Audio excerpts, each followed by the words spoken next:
Chapter 18. Paul meets Priscilla and Aquila in Corinth. Then Paul left Athens and went to Corinth.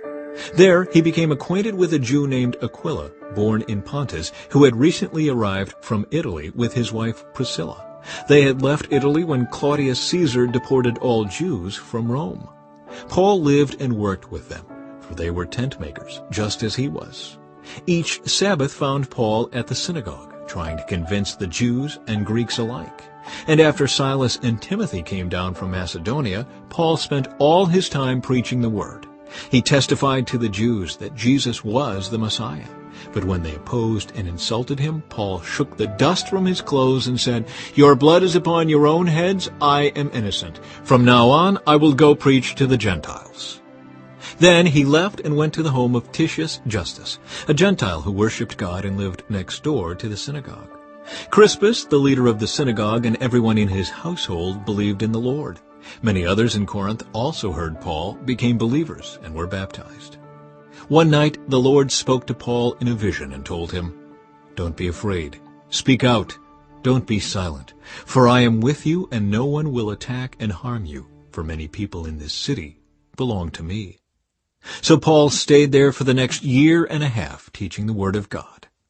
But when Gallio became governor of Achaia, some Jews rose up together against Paul and brought him before the governor for judgment. They accused Paul of persuading people to worship God in ways that are contrary to our law. But just as Paul started to make his defense, Gallio turned to Paul's accusers and said, "Listen, you Jews, if this were a case involving some wrongdoing or a serious crime, I would have a reason to accept your case. But since it is merely a question of words and names in your Jewish law, take care of it yourselves. I refuse to judge such matters."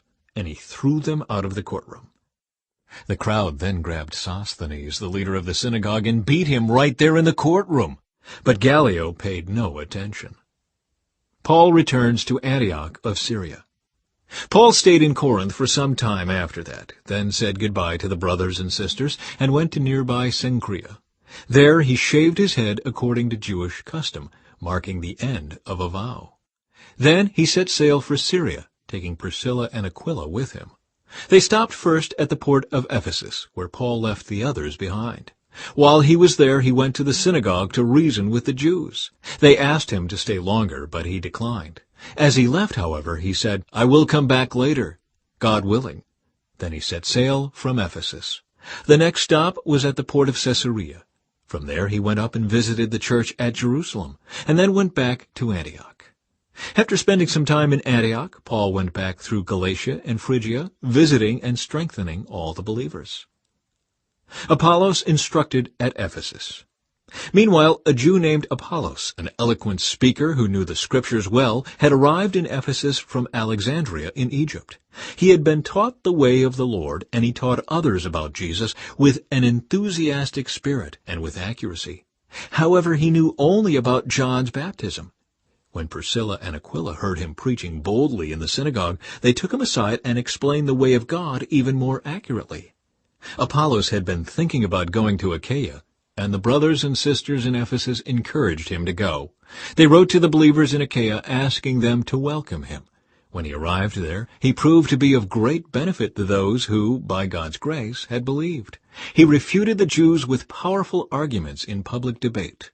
Using the Scriptures, he explained to them that Jesus was the Messiah.